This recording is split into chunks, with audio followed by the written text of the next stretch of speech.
Esse texto ele é uma crônica de autoficção que nasceu numa kitnet de 15 metros quadrados.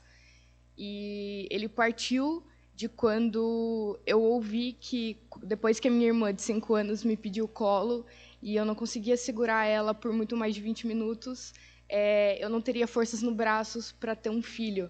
E depois que eu pensei isso, eu também fiquei pensando, se eu não tenho forças para carregar peso, eu também não seria capaz de construir uma cidade.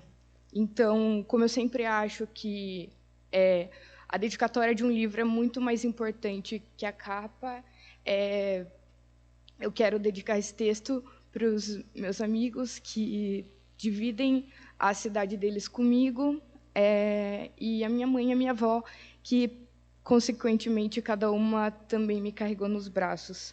Então, vou ler aqui para vocês. Laranjas Bahia. Pedi uma dúzia de laranjas Bahia. Vieram 12, de fato, mas esse número era mais do que eu poderia carregar sozinha. Elas vieram em 3 sacolas plásticas. Tentei subir-os também 3 lances de escada até onde eu moro com todas as laranjas. Na antessala do primeiro lance de degraus, uma das sacolas vacilou e, sem maior súplica, pediu ao meu fraco braço esquerdo que a deixasse por ali. Deixei-a pelo caminho. Não foi nenhuma espécie de eutanásia para com as frutas. Eu voltaria para buscá-las numa segunda viagem. Com os 2 sacos que restavam, um em cada mão, eu prossegui. Mas aqui eu deixo uma recomendação amiga. Não compre mais laranjas do que você consegue carregar.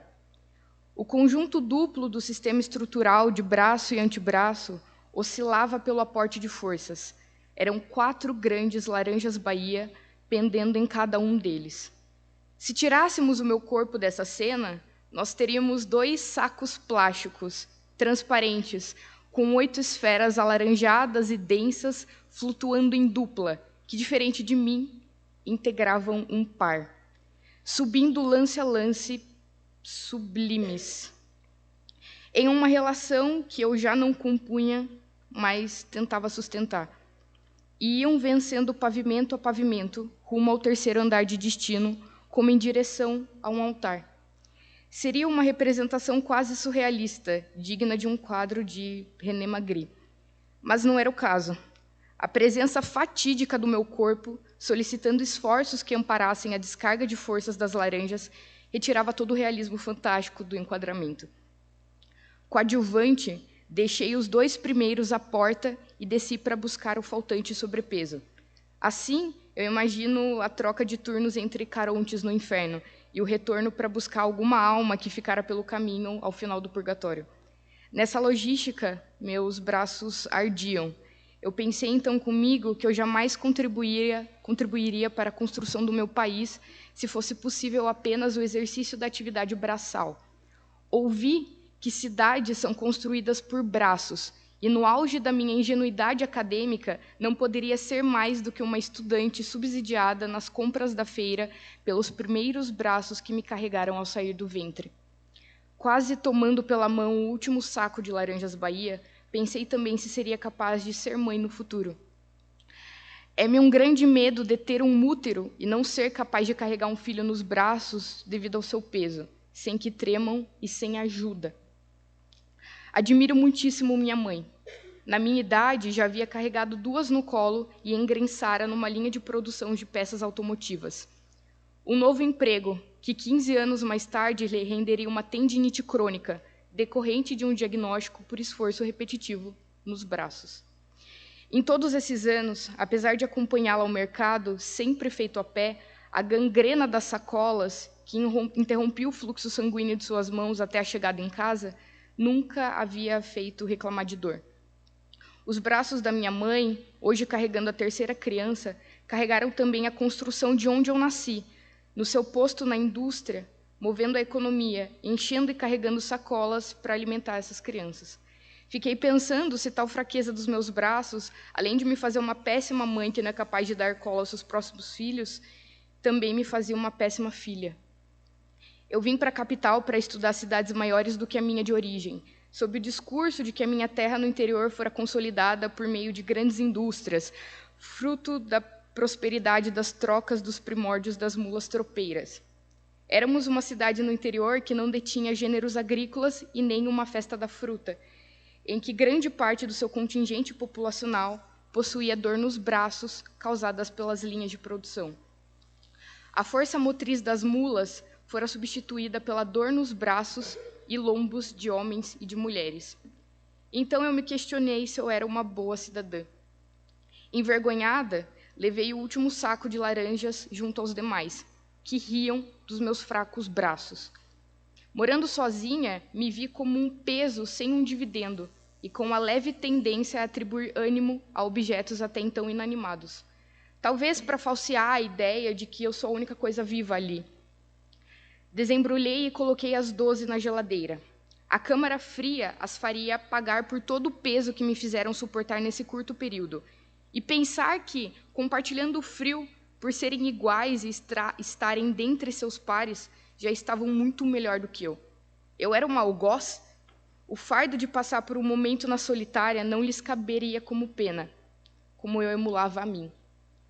Depois de dias empilhadas, abri o compartimento mais frio em que as havia deixado. Não sei dizer ao certo por quanto tempo ficaram lá.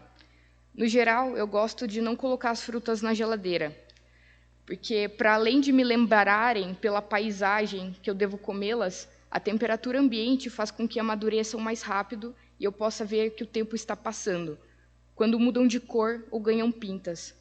Assim, posso ver que algo apodrece no cômodo além de mim. Quando isso ocorre e sou obrigada a descartar o perecível no lixo, penso se eu sou um bom ser humano. Querer desperdiçar comida e a própria vida parece algo tão egoísta, um atentado contra a própria humanidade. Por me revelarem o pior de mim, também mereciam o pior. Peguei uma faca de cozinha, aquela logo após a semicerrada de passar manteiga no pão e ligeiramente anterior à de serrar carne. Cortei-as ao meio. Mas nesse movimento, eram elas que me partiam. E mais ainda, eu explico. Todas as músicas piegas sobre metade de laranja vieram à tona.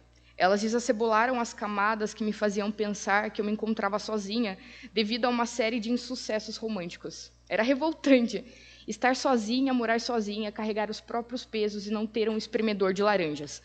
Nesse momento, o déficit mais fundamental da minha história. O castigo não seria limitado por esse fato, eu pensei. Os recursos artesanais poderiam dar uma estética medieval à tortura, nada industrial. E o melhor, faria isso com meus próprios braços. Faria isso sentada, agraciada pela lei da inércia, coberta pelas graças da lei do mínimo esforço, antagônica a qualquer trabalho braçal em essência, fato desconhecidos às laranjas que riam de mim. Como cada esfera era maior em diâmetro que a minha própria mão pequena, entranhei-lhe todos os dedos de uma vez em cada uma das metades. O suco escorria de imediato entre as falanges intercaladas e revelava gomo a gomo a consequência da minha tomada de decisão. Passado tanto tempo na geladeira, o contato das palmas envolvidas pelo bagaço gélido me causava uma hipotermia localizada. Ao espremê-las como um animal que não usa talheres, meus dedos começaram a roxear. Concentrei todo o suco em um prato e, ao ver que nenhuma gota a mais escorria quando pressionada, descartei-a no lixo orgânico. Um dos meus sonhos é adquirir uma composteira. Acompanhar a decomposição em tempo real e fazê-la parte de um jardim seria como nutrir um pequeno cemitério próprio e chamá-lo de adubo. Tomei o caldo do prato, salpicado de grânulos protuberantes, feito um gato. Cuspi as partes desinteressantes que acompanhavam o líquido. Para mim, o milagre da engenharia genética era a moderna produção de frutas sem sementes. Devido à reprodução seletiva, essas não teriam filhos e não haveriam de se preocupar se elas seriam capazes de carregar seus frutos nos braços.